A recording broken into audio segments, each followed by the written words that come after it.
Wait, sir. Wait, sir. Wait, sir. Wait, sir.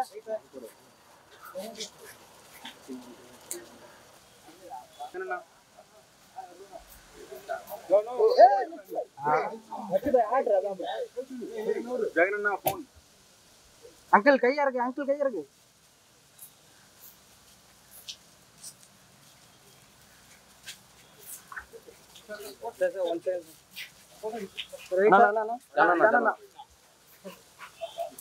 வரலாம் sir. Sir வரலாம் sir. வரலாம் sir.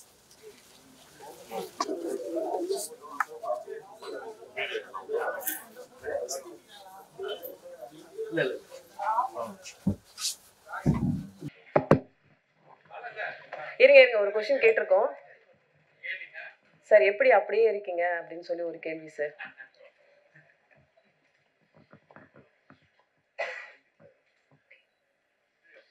நீங்களும் அப்படியே தான் இருக்கீங்க. உங்களை மாதிரி நானும் உணவு பழக்கம் கண்ட்ரோலாக இருக்கு. பாலா சார், உங்களுடைய படங்கள்லாம் கிளைமேக்ஸ் வந்து முதல் படத்துலேருந்து இப்போ வரைக்கும் ஒரு வன்முறை, ஒரு வன்மோன்ல நான் ரொம்ப ரத்தம், ரொம்ப இயல்பு நடக்காததாக இருக்க மாதிரி இருக்கேன். இந்த கோபம் நம்ம யார்கிட்டேருந்து வந்தது? ஏன்னா பாலுமேந்திரா சார் இருந்தீங்க, சார்ட்ட வந்து அந்த மாதிரி பழக்கமே கிடையாது. இது எங்கேருந்து கற்றுக்கிட்டீங்க?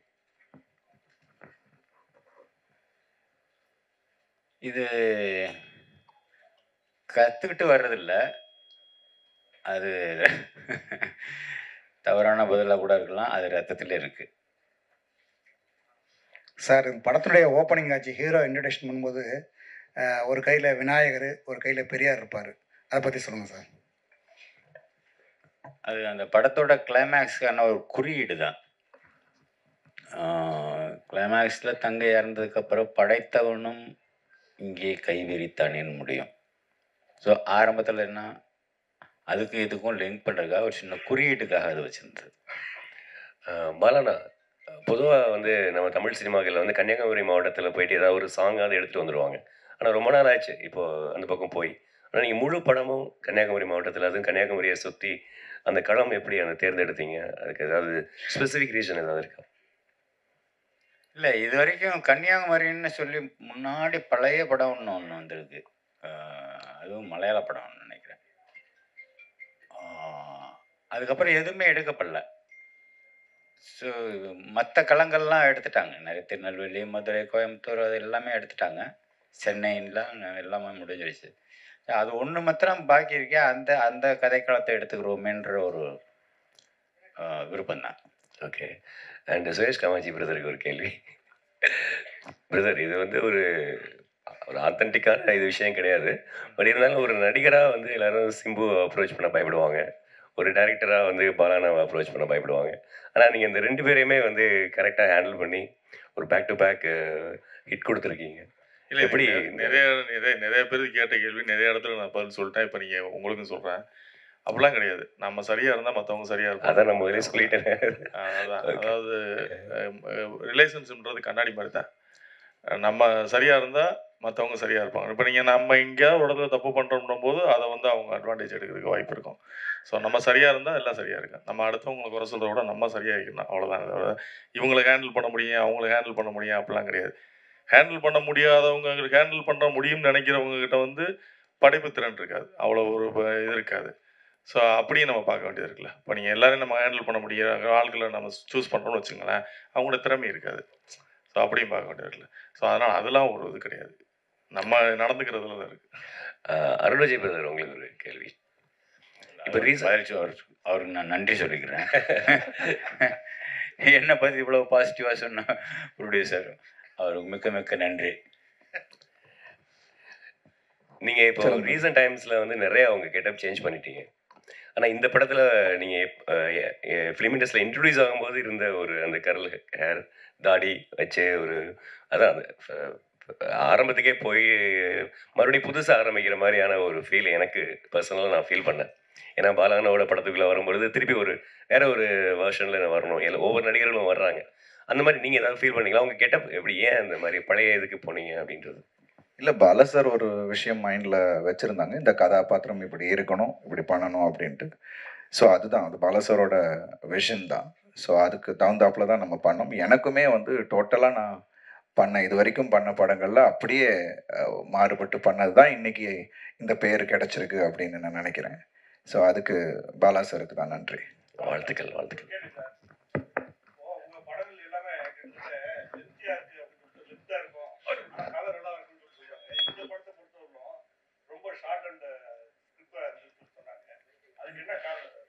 ரெண்டு மணி நேரம் 5 நிமிஷம் இருக்காது. எல்லாமே 2.25 தான் இருக்கும். இது கதை சொல்லப்பட்ட விதம், குறிப்பாக செகண்ட் ஹாஃப் அது கொஞ்சம் ஃபாஸ்ட்டாக போகும்னா அப்படி காட்சியில் அடுத்தடுத்து அப்படி அமைஞ்சதுனால அது உங்களுக்கு ரொம்ப சின்ன படம் மாதிரி தெரியுது. ஆமாம், அது ஃபாஸ்ட்டாக போகிறதுனால அது உங்களுக்கு தெரியல. சார் இங்கே சார் வாழ்த்துக்கள் முதல்ல படத்துக்கு. இந்த ஸ்டோரி ரியல் இன்ஸ்பிரேஷனா சார்? ஏதாவது நீங்கள் பார்த்ததா இல்லை பேப்பரில் மாதிரி தகவல் அடிப்படையிலையா? அப்புறம் பர்டிகுலராக ஹீரோவுக்கு அந்த மாதிரி டெஃபெண்டப்பாக வச்சதுக்கான காரணம் என்ன சார்? அந்த இன்சிடெண்ட் ரியலாக நடந்தது. ஆனால் சென்னையில் தான். ஆனால் நான் அந்த ஸ்கூல் பேர் சொல்ல முடியாது. அந்த பிளைண்ட் ஸ்கூலில் ஒரு அடுத்து என்ன கேட்டீங்க? ஏன் பேச வைக்காத ஒரு ரோல் கொடுத்துருக்கீங்க? அவருக்கு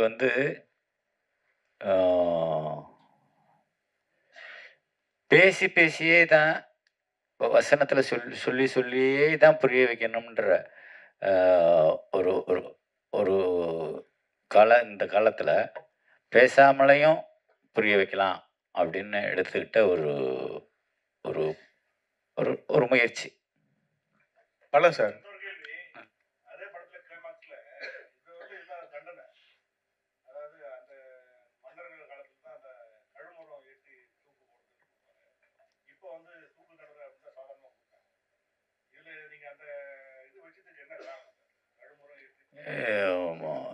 அந்த கதாபாத்திரம் தூக்கு தண்டனை கொடுக்குற அளவுக்கு சுப்ரீம் கோர்ட் நீதிபதி இல்லைல்ல.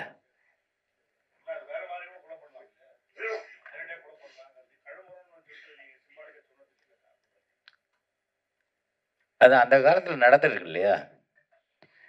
அந்த இடத்துல அது நடந்துருச்சு, அப்படிதான் எடுத்துக்கிறோமே தவிர அதுக்கு ஒரு காரணம் என்ன அப்படின்றது நம்ம தேட வேண்டியதில்லை. பாலா சார், உங்கள் படங்களில் பழைய படங்கள் பார்த்தாலும் இந்த படம் தான் பார்த்தாலும் ஒரு கிறிஸ்டியானிட்டியை கிண்டல் பண்ணுறீங்களா, விமர்சனிக்கிறீங்களா, இல்லை வேறு பண்ணுறீங்களா தெரியல. ஒன்று, அவர் நடிகர் திலகம் சிவாஜி கணேசன் இந்த பட கேரக்டரும் சரி, அவனி வள்ளியும் ஒரு நடிக்கிற மாதிரி வரும். அது உங்களோட ஒப்பீனியன் என்ன சொல்ல வரீங்க நடிகர் திலகத்தையும் கிறிஸ்டியானிட்டி? கிறிஸ்டியானிட்டியை சும்மா ஏதோ சட்டையர் பண்ணுறன்ற மாதிரி நீங்கள் அதை தவறாக எடுத்துக்கிற கூடாது. அந்த ஒரு பாட்டை கேட்டு பாருங்க, ஆடியோவில் அந்த சின்ன பொண்ணு தங்கச்சி பாடுற பாட்டை கேட்டு பாருங்க, அப்படி சொல்லவே மாட்டீங்க. உங்களுக்கு பாட்டையும் கேட்டீங்கன்னா சொல்ல மாட்டீங்க. நடிகர் திலகம் சிவாஜி கணேசன் என்ன எதில் வந்தார் இதுக்கு முன்னாடி?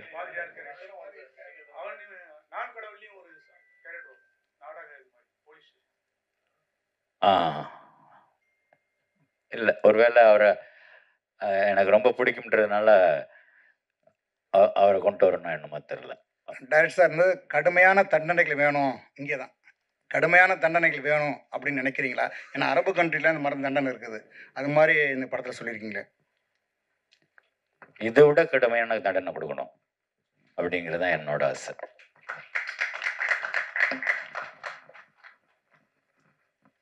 பாலா சார், இதுவரை தொடர்ந்து 4 படம் பண்ணியிருக்கீங்க. பட் எல்லா கதைக்களமும் கேரக்டர் பார்த்தீங்கன்னா ஒரே மாதிரி தெரியுதுன்னு ஒரு ஃபீலிங் இருக்குது. நீங்கள் ஸ்டைலிஷான பாலாவை நாங்கள் எப்போ பார்க்குறது? ஸ்டைலிஷான பாலா சாரா எப்போ பார்க்குறேன்?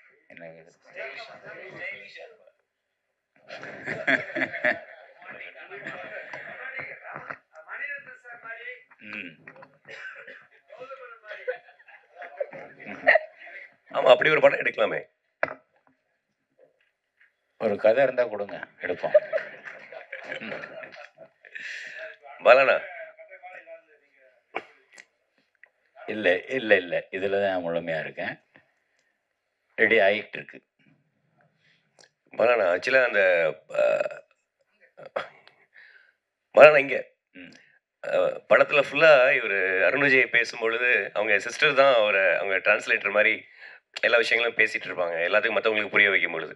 ஆனால் கிளைமாக்ஸில் வந்து அந்த சிஸ்டர் இறந்த அந்த நேரத்தில் இவருடைய எமோஷன்ஸே வந்து ஒரு சாங்காகவே நீங்கள் கன்வே பண்ணியிருப்பீங்க. அது ரொம்ப புதுசாக இருந்தது ஆக்சுவலி.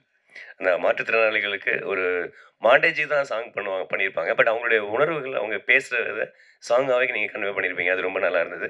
இன்னொரு விஷயம் வந்துட்டு, எப்படி நீங்கள் ஹீரோ கேரக்டருக்கு வந்து ஒரு அழுத்தமான, ஒரு பயங்கரமான ஒரு கேரக்டராக போர்ட்ரேட் பண்ணுறீங்களோ, அதே மாதிரி ஒவ்வொரு படங்களையும் ஹீரோயின் கேரக்டரையும் ரொம்ப ரொம்ப சுவாரஸ்யமாக, ரொம்பவும் மற்ற படங்களில் இல்லாத அளவுக்கு நீங்கள் அழகாக போர்ட்ரேட் பண்ணுறீங்க. இந்த படத்தில் ஹீரோயின் கேரக்டருக்கும் அவ்வளோ ரெஸ்பான்சிபிலிட்டி இருந்ததுன்னு படம் ஃபுல்லாகவே. ஏன்னா ஃபஸ்ட் ஹாஃபில் அப்புறம் அவங்க தான் அதை இவருக்கு ஈக்குவலாக அவர் வந்து அதை படத்தை தூக்கிட்டு சுமந்துட்டு இருக்காங்க. அந்த மாதிரியான ஒரு விஷயங்கள்லாம் எப்படி உங்களுக்கு தோணுது? அதே மாதிரி உங்கள் வயலன்ஸ் வந்து ஹீரோயின் மேலேயும் காட்டுறீங்களே, ஹீரோ மூலமாக. நீங்கள் கேட்டீங்க வயலன்ஸ் வந்து என்னோட ஹேபிட்னு, அதாவது என்னோட குணம் அப்படின்றீங்க.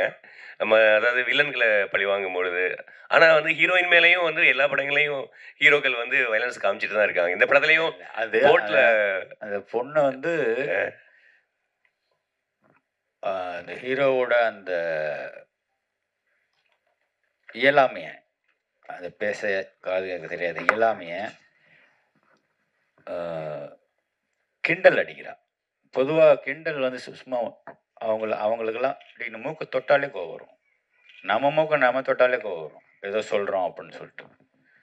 அப்படி இருக்கும்போது நேருக்கு நேராகவே அவனை ரொம்ப டீஸ் பண்ணி பேசுகிறம்போது அப்படி தான் அடிப்பான்.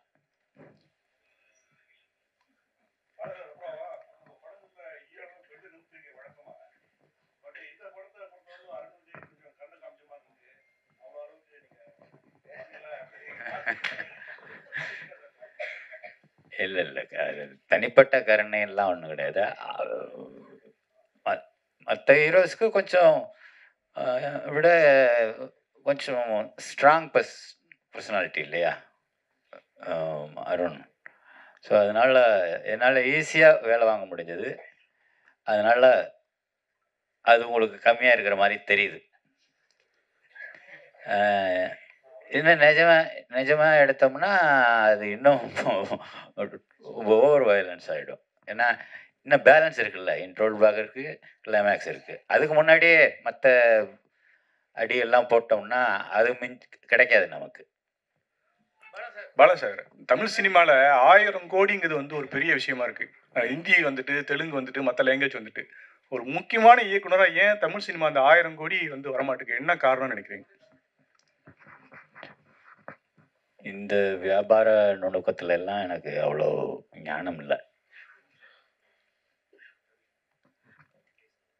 அப்புறம் ஒரு சொல்லணும், நானா கேட்காமே சொல்லணும், லாஜிக் மிஸ்டேக்னு சொல்லிட்டு யாரோ ஒருத்தர் வந்து விமர்சனம் பண்ணியிருந்தார். அதில் என்னென்னா, எப்படி ஜெயிலில் ரொம்ப சர்வசாதாரணமாக 2 பொண்ணுங்களும் ஒரு ஃபாதரும் போய் பார்க்குறாங்க, அது வாய்ப்பே இல்லையே அப்படின்னு சொல்லிட்டு. அது ஜெயில் இல்லை, அது முன்னாடி உள்ள கோர்ட் சீனில் பேசுகிறம்போது no judicial custody, no police custody, throw him to the convict ward அப்படி. அது கன்விக்ட் வார்டு. நோயாளிகள் பிரிவு, அது அந்த ஊருக்குள்ளே இருக்கிற இந்த ஜிஹெச்லேயே இருக்கிற ஒரு பகுதியில் ஒதுக்கி வச்சுருப்பான், அது நோயாளிகள் பிரிவு, அது ஜெயில் இல்லை.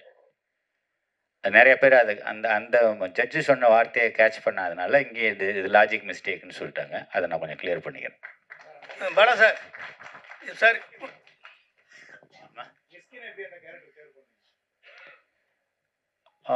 மிஸ்கின் எனக்கு இந்த ஓனாயும் மாட்டுக்குட்டியிலேருந்தே எனக்கு அந்த அந்த இதில் பரியல் கிரவுண்டில் ஒரு மெழுகு மத்திரம் ஏற்றி வச்சுட்டு பேசுகிற ஒரு லெங்க்தி ஷாட்டு, ஒரே ஷாட்டில் ஒரே டேக், அப்போ இருந்தே நான் ரொம்ப அவங்க கூட சேர்ந்து படம் பண்ணிடணும் அப்படின்னு எனக்கு ரொம்ப ஆர்வமாக இருந்தேன். அது இந்த படத்தில் நிறைவேறிருக்கு. பாலா சார், இப்போ அருண் வந்து இந்த படத்தில் சிரமப்பட்டு நடித்து படம் சக்ஸஸ் ஆகிருக்கு, பேசப்பட்டிருக்கு. இதே நிலையில் வந்து சூர்யா நடிச்சிருந்தா இன்னும் எதிர்பார்ப்புகள் உங்களுக்கு கூடி இருக்கும்னு நினைக்கிறீங்களா? அந்த படம் பெரிய ஹிட் ஆயிருக்கும்னு நினைக்கிறீங்களா?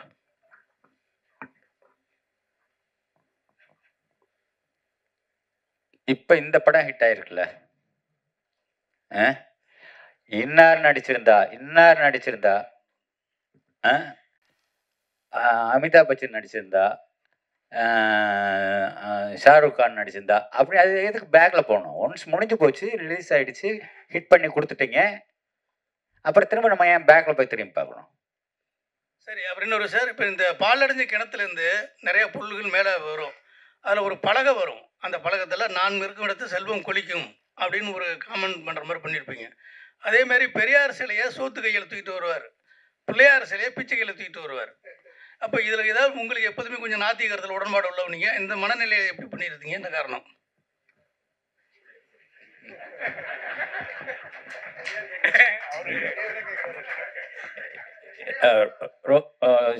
சோத்து கை நொட்டாங்கைன்னு சொல்லி ரொம்ப திங்க் பண்ண வேண்டாம்.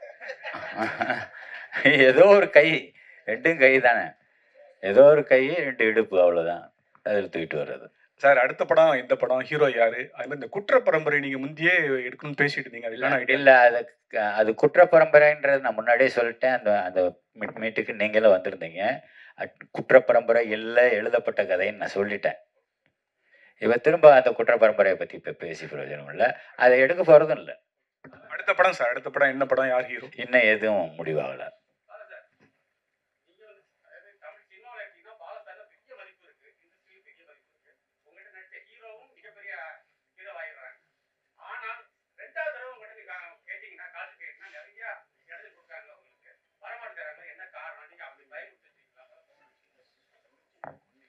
என்னை பார்த்தா அவ்வளோ பயமாக இருக்கு?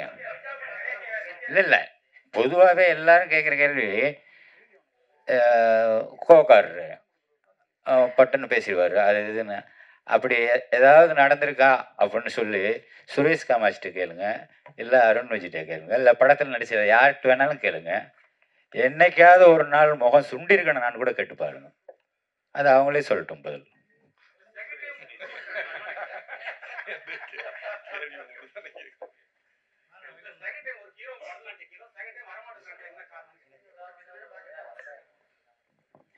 வந்தாங்க, வராமல் ஏன் இருக்காங்க? நமக்கு வந்து வெரைட்டி, வேறு வேறு ஆர்டிஸ்ட் கூட ஒர்க் பண்ணால் வேறு வேறு எக்ஸ்பீரியன்ஸ் கிடைக்கும்ல. ஆர்யா பண்ணியிருக்கிறாரு, சூர்யா பண்ணியிருக்கிறாரு.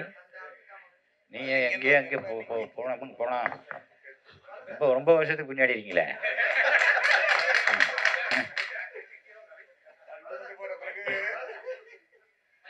அருண் விஜய் சார், நான் ஒரு கேள்வி கேட்குறேன்.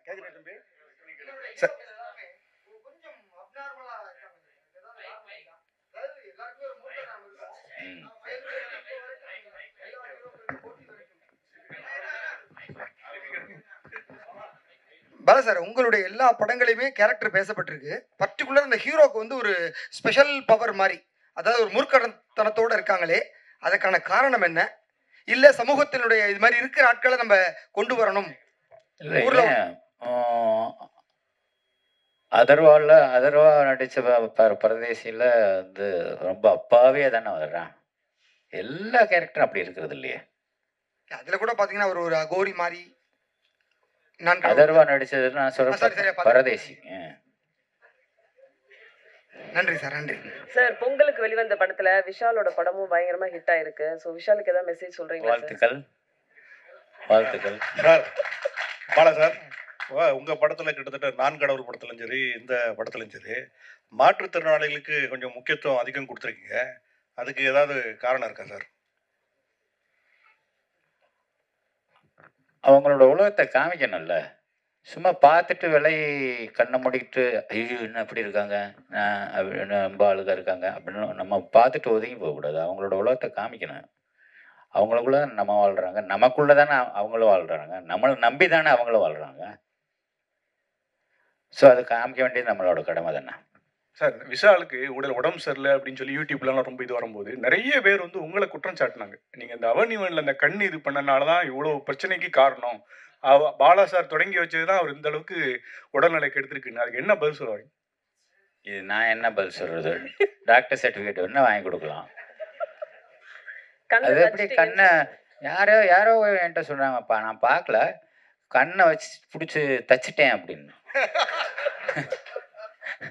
அது எப்படியா கண்ணை பிடிச்சி தைக்க முடியும்?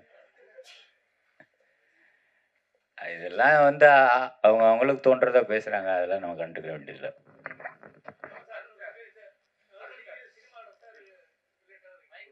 சார் அருண் விஜய்க்கு ஒரு கொஸ்டின் சார்.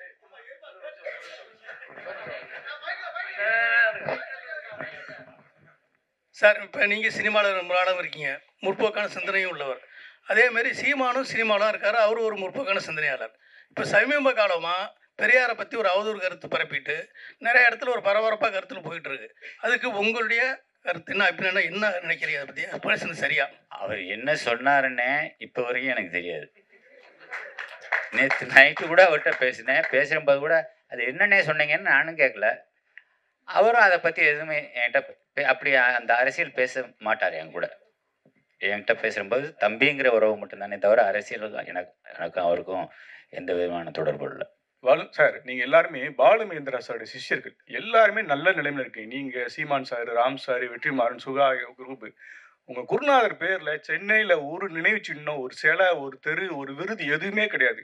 சிஷ்யர்கள் நல்ல நிலைமையில் இருக்கும்போது ஏன் குருநாதர் மறந்தீங்க?